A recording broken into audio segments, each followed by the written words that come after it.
Can we actually create America in the village? Or should we even try? Now, these are questions that often bother folks who are thinking about moving back permanently to the village. Because there are many, many comforts that we get used to in diaspora. And when we move back home, one of our biggest goals is to try and create these comforts we are used to.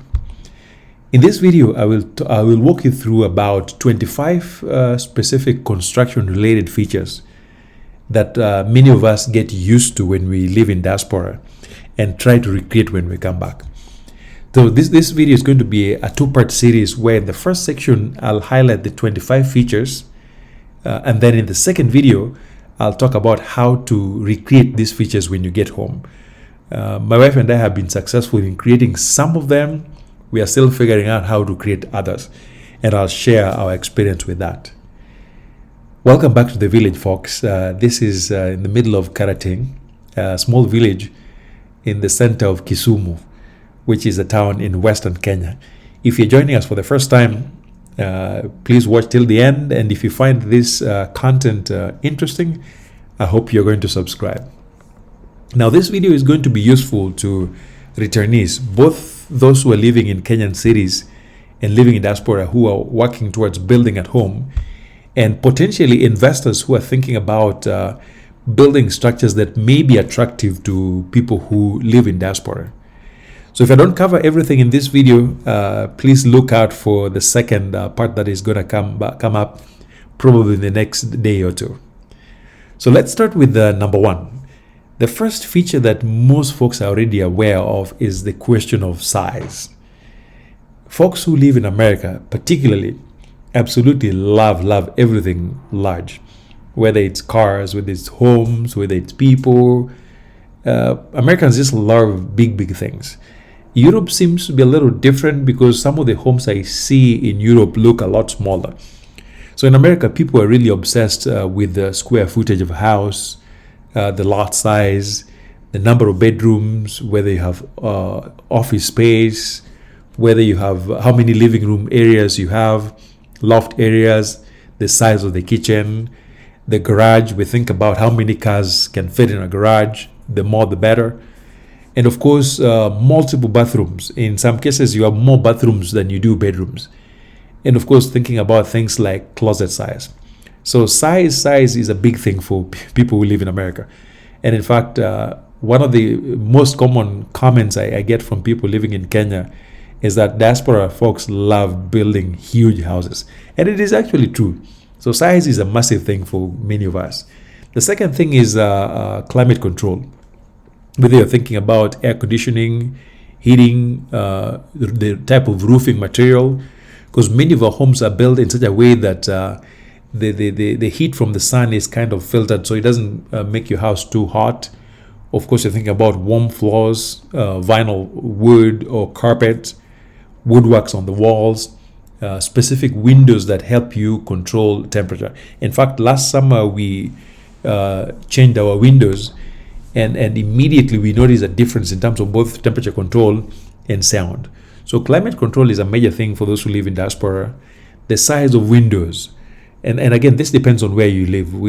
For us, we live in Long Beach, about 2 miles from the beach. And people love very large windows with, of course, 0 grills. In some parts of America, that's probably not as big of a deal, but it is for those of us who live by the beach in California. And of course, electrical works. Many of us get accustomed to lots of wires hidden. You hardly see any wires and extension cords everywhere. And of course, you have a ton of outlets, both indoors and outdoor outlets. Automatic controls where you can use your phone to control lots of things within your house, including CCTV or your door cameras and things like that. So a lot of that are things that we do in diaspora that we hope to see at home. And then systems that help us control bugs from getting to the house. Like in California particularly, you'll find many of us have 2 doors. The outside door has some kind of a mesh that prevents bugs from coming in. So you can open the door inside and close the one outside just to let in air without bugs coming in. Meshed windows and things like that. Mailboxes. Almost every single American home, with some exception, have some kind of an outdoor mailbox.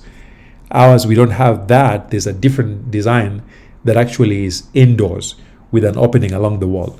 So ways to receive your mail without having to go to the post office. Of course, instant hot water. We have similar ones in Kenya, but many of the systems we have, you gotta turn on the water and let it run for a little while before the hot one comes in. But instant hot water is very common in diaspora homes. Of course, clean drinking water, where many of us simply drink city water straight from the tap. And in many of our fridges, the city water is actually connected to the refrigerator. So you can simply dispense drinking water right from the refrigerator door. Skylights. Again, this depends on where you live in diaspora. In California, this is very common, especially around the beach where we live. Some of them are locked skylights, others can be opened like windows. Of course, water and plumbing works that are completely hidden. You don't see pipes anywhere running outside the walls like you would in other places. Fire safety. When you think about things such as smoke detector, carbon monoxide detectors, extinguishers, sprinklers, they're just systems to address potential issues with fire safety. Soundproofing. Even though our walls are very light, many of them are fairly well insulated, again, depending on the house that you get, to prevent sound. The windows are done in such a way that really prevents sound. Like I told you, we recently switched our windows in the summer, and the new windows, you can hardly hear anything from outside. So soundproofing is a major thing that we care about. And then, of course, the seamless designs of the houses, where you easily move from one room to the next. It doesn't feel like rooms have just been inserted or dropped randomly. Of course, there's always a kids' play area, depending on the kind of house you live in diaspora. That's a critical thing that we get used to in diaspora. And then, of course, outdoor entertainment, particularly grilling and pool area. Those are considerations that can be really important for folks who live in diaspora. Issues such as provisions for high-speed internet, provisions for cable TV, if you care for that, and then storage in the house. Whether you're talking about garage storage with cabinetry inside of it, some of us have sheds, maybe more than one shed outside. So extra storage space is always a critical thing for diaspora folks. Garbage disposal, whether you are talking about the garbage disposal gadget underneath the sink or recycling options, especially in places like California, recycling is a big deal. And so when we move home, instinctively, we always think about things like that. Having a dishwasher at home. Well, in my case, I've lived in homes with dishwasher probably all my life in America. And as a regular Kenyan, I can't remember how many times I've turned it on to actually wash dishes using a dishwasher. For the most part, it helps us with storage. Or we simply wash dishes manually and then use it for storage. So when we come home, it is a provision that is important, particularly from the perspective of storing dishes, but not necessarily washing dishes. But a lot of Kenyans actually care for dishwashers. And then, of course, number 20, proper furniture and wall decor. In America, my experience has been it's relatively affordable to buy proper furniture and wall decor. In Kenya, it's a whole different scenario. Yes, we have amazing, excellent furniture, but the cost can be quite up there. So yes, having proper furniture and wall decor is up there in terms of priority. Number 21, provisions for washer and dryer. I don't know if I know anywhere where people in America dry their clothes outside, but this might be true for folks who live out in the country. So whichever dwelling you have, whether it's a communal space or within the house, there's always a provision for both washer and dryer. In many places in Kenya, I see provisions for washers and not dryers, in part because I think people are used to air drying their clothes and all that. But it's very typical for folks to have provisions for both in American household. And then, of course, you expect to find provisions for a decent sized refrigerator. So you walk into a house, whatever space they have created should be good enough for both small refrigerator or large refrigerator. And for those who own homes, it is not unusual for folks to have multiple refrigerators. Some are for drinks, others just extra refrigerators, both indoors and outdoor. For instance, in entertainment areas outside, you'll find the same provisions you have in the kitchen, whether it's a dishwasher, whether it's a refrigerator, garbage disposal. You'll have most of that that is already built outside. And then, of course, provisions for reliable power. So outside inclement weather, generally power in many parts of the US should be relatively reliable. And so when we come home, we expect that whatever system that is in place should offer reliable power. And then, of course, number 24 is smart locks.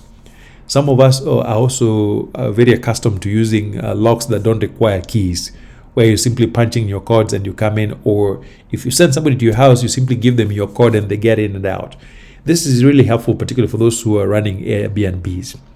And then number 25, lawn spaces, both in front and in the back. Many of us are so accustomed to well-manicured lawns with good sprinkler systems. And if you live in places like California or around the western part of the US, a lot of us also have drought-friendly lawns. So stay tuned for the next video where we'll talk about how to achieve these 25 things in the village. Thank you, and I'll see you in the next. Bye.